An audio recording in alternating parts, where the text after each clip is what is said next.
question. You can ask it later. All right, there are 3 types of symmetry that we're going to talk about. 3. The first one, put a number 1 next to y-axis symmetry. We'll talk about it later. Y-axis symmetry. The second one is x-axis symmetry. You can kind of see like the headings, okay? And then the third one is origin symmetry, which doesn't have a very good heading, like display. But anyway, y-axis, x-axis, and origin symmetry. Those are the 3 that we're going to talk about. This is an excursion section, which usually is a shorter section. But anyway, y-axis symmetry, here we go. If you have something that is symmetric with respect to the y-axis, let's just talk about like a point here. I always pick on the point like 2, 3. And I want him to be symmetric with respect to the y-axis. So basically, I flip him over the y-axis. What does that coordinate now become? Negative 2, 3. So the rule is that if it has y-axis symmetry, the x and y coordinates will become negative x, y. Write that really big at the top, because that is how we test for y-axis symmetry. We plug a negative in for the x, and we see what happens. Okay, that's how we test. All right, good. The y coordinates are the same. That's just what we had here. Y coordinates are the same. The x coordinates are opposites of each other. So if this one's positive, this one's negative, and vice versa. That's the way that it works, okay? All right. I'm trying to think. Like this oval obviously has y-axis symmetry. So if you graph something, you can tell whether it's symmetric with respect to the y-axis or not. What we're trying to do is the analytical test for symmetry, which basically is like testing it before we have to graph it. Shh, sit. We want to figure out, just by plugging stuff in and not having to graph this on my calculator, whether or not this is symmetric with respect to the y-axis. Here's how it works. Ready? All right, the rule was, again, I'm going to write it here. X, y, if it has y-axis symmetry, becomes negative x, y. So here's how we test for it. Ready? Very, very quick and easy. This guy, what we're going to do is we're going to plug this in. The y is going to remain the same because it just stays y, but each one of these x's is going to get replaced with a negative x, okay? So instead of x to the 4th power, it's negative x to the 4th power. Instead of x to the 2nd power, it's negative x to the 2nd power, and then plus 3. So all of these x's became negative, and the y just stayed the same. We're testing to see if it's symmetric with respect to the y-axis, yeah? Okay, now we simplify that, meaning get rid of all the stuff in parentheses. So the y just stays as y. If I take negative x to the 4th power, that's like saying negative x times negative x times negative x times negative x, okay? I will still have x to the 4th power, right? Like x times x times x times x is x to the 4th power, but will that be positive or negative?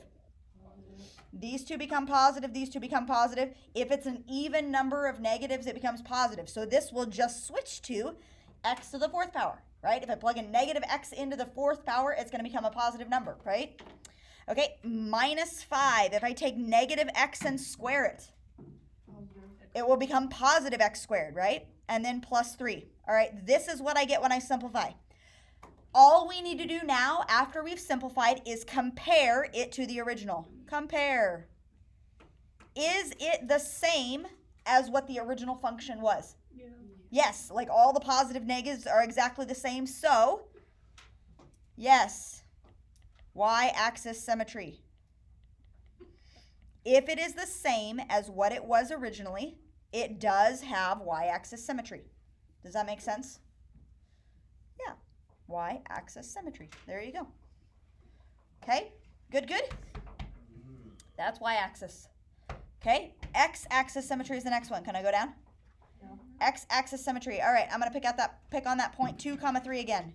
2, 3. Okay, if I want to flip him over the x-axis, he will be down here. His new coordinates will be 2, negative 3. So x-axis symmetry, his rule is that the xy changes to x negative y, right? X-axis symmetry, the y becomes negative, right? Y-axis symmetry, the x became negative. Okay, that's the rule, all right? So the x coordinates stay the same, like these two stayed the same, but the y coordinates are now opposites of each other. So positive, negative, they're opposites, right? Agreed? Make sense? X-axis symmetry, the opposite one, x-axis and y-axis symmetry, the opposite one becomes negative, okay? So here's our test. We're trying to test this function to see if he has x-axis symmetry. So I plug a negative in for y, in parentheses, and I just rewrite the whole thing. The x just stays as x. Okay? Good? That negative got plugged in for y, and the x just stayed the same. Okay? Now, if I take a negative y and square it, does it become positive y or stay negative? Positive y squared, right? It'll still have the square on it, but it'll be positive y squared equals 4x minus 12. Now compare this guy to the original. Does he have y-axis, or excuse me, x-axis symmetry? Compare. Question mark? Yes. X-axis symmetry. Okay, and I don't have to graph it. I can just look at the equation and plug the negative in the appropriate spot, and it will tell me whether it is has which type of symmetry.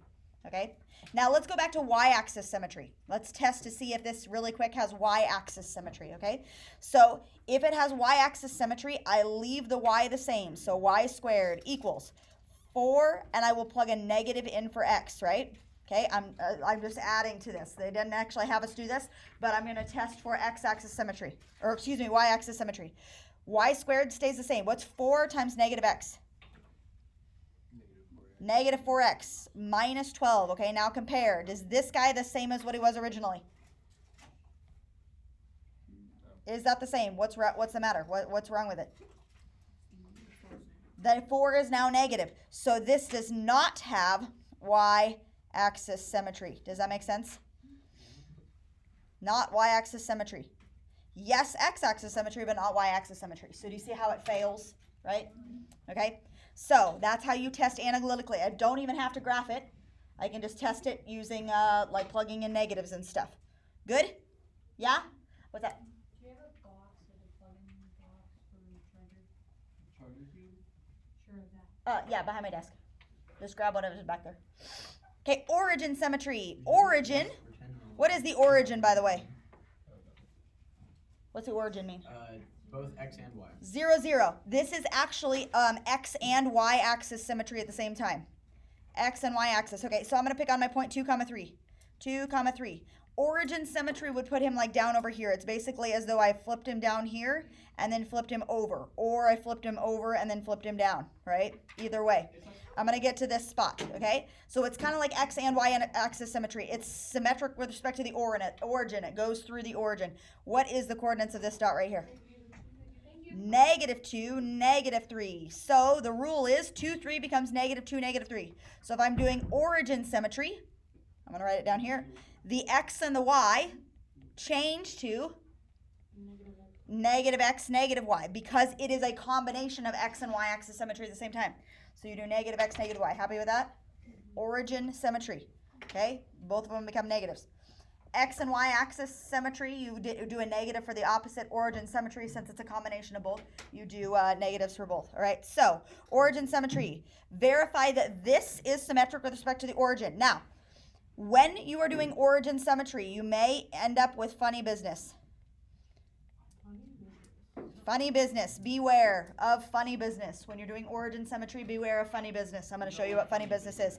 Okay, so we are going to put negatives in for both of them, both x and y. So negative y equals negative x cubed over 10 minus negative x, okay? So I'm writing it all out, and then I'm going to simplify. I simplify, get rid of my parentheses. So negative y just stays negative y. He doesn't do anything. If I take negative x and cube it, does it stay negative x cubed or does it turn positive? Stays negative because it's an odd number, right? So this is negative x cubed over 10. And this will become plus x, okay? Now, here's the deal. If we compare this to the original, compare, is it the same as the original? No, but this is where funny business happens.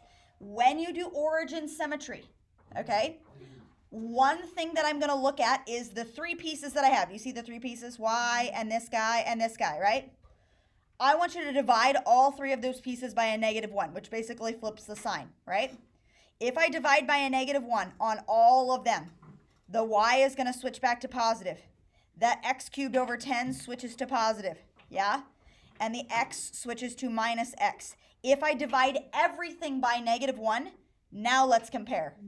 Now they are the same. So when you do origin symmetry, sometimes it still counts if it switches everything negative, because then you just divide by a negative and it switches back, right? So either it will switch back to be the original, or everything will be the opposite sign, and that still counts, right? Because you just divide by a -1 and then you're done, right? So the yes, this is has origin symmetry. Okay, origin symmetry. Good? Yes? Okay, so they have like the symmetry tests, like the y-axis is this, you plug a negative in for x. The x-axis is this, you plug a negative in for y. Origin, you plug a negative in for x and y. Okay, so there's just the summary of the rules for symmetry. Okay, and the last thing is even and odd functions. Okay, even functions, odd functions. An even function is a function that has y-axis symmetry. So if they ask, like, is it an even function? They're just saying, does it have y-axis symmetry? Okay? I always pick on the most basic even function is y equals x squared. Y equals x squared does have y-axis symmetry because it is a parabola. It's not a coincidence that the exponent is 2, which is an even number, right? Y equals x squared. I always think about that. Even is 2. 2 is an even number, or x to the 4th power is the same way, or x to the 6th power is the same way. They all have y-axis symmetry, okay? Because they're even powers, right? They're symmetric with respect to the y-axis. That is an even powered function. Okay, now, odd functions have origin symmetry. So when they are asking for whether it is an odd function, you check for origin symmetry, okay? Odd functions would be like y equals x to the 3rd power, and it is not a coincidence that odd has an odd exponent. X to the 3rd power is a function that looks like this, right? Does that have origin symmetry? Is this piece repeated in the 3rd quadrant? It's like flipped down, right? Like into the 3rd quadrant. That has origin symmetry, right? Okay, now, don't get confused. If you have a function that's like y equals x cubed, let's say like plus 3 or something like that, if it has something after it, that is going to not make it an odd function anymore. Even though it's still x cubed, if you add stuff after it, a lot of times it can make it be not an odd function. Can you have a function be neither even or odd? Like Yes. 99% of your functions that you graph are neither even nor odd, right? Yes. So a lot of the time it's not going to be even or odd. Okay, now, question. We didn't talk about x-axis symmetry here. Like even is y-axis symmetry, odd is origin symmetry. Why don't they discuss y-axis symmetry? That's not a function. Okay, if it's something that has y-axis symmetry, or excuse me, x-axis symmetry, like for example, this thing. This is a parabola that's on its side, but it is symmetric with respect to the x-axis. X-axis symmetry functions are not functions. Why not? Vertical line test. So if it's symmetric with respect to the x-axis, it's not even a function itself. That's why we don't designate it with a special name, even or odd. Make sense? Yeah? Okay, so up here it says which of the functions in the above example are even and which ones are odd. So example 1. Example 1 had y-axis symmetry. I'm going to write it down here. Y equals, I need a paper actually. Y equals x to the 4th minus 5x squared plus 3. X to the 4th minus 5x squared plus 3. We said this one had y-axis symmetry. Y-axis symmetry. We're going to label these here in a second. Okay? So I graphed it, and it looks like this. Oh, you have to graph it. No, I was just curious. Okay. 'Cause Example I didn't know 2. if I graphed it right on my paper. Example 2 was y equals, I got to see, Well, if you plug y in- squared equals I think But if you plug in 4x minus 12. We said that this one had x-axis symmetry.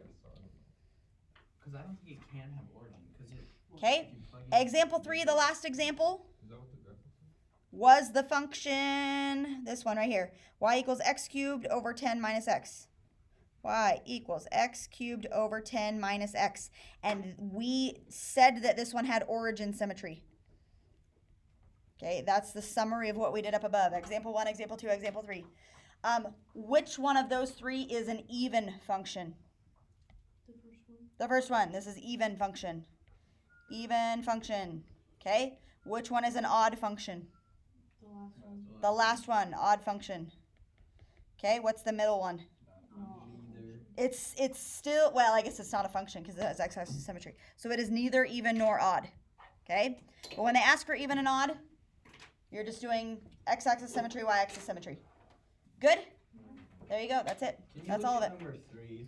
Can I look at number 3? Sure. Because I don't know what I. Hold on just a second. I'm going to do it on the video so that we can answer that question.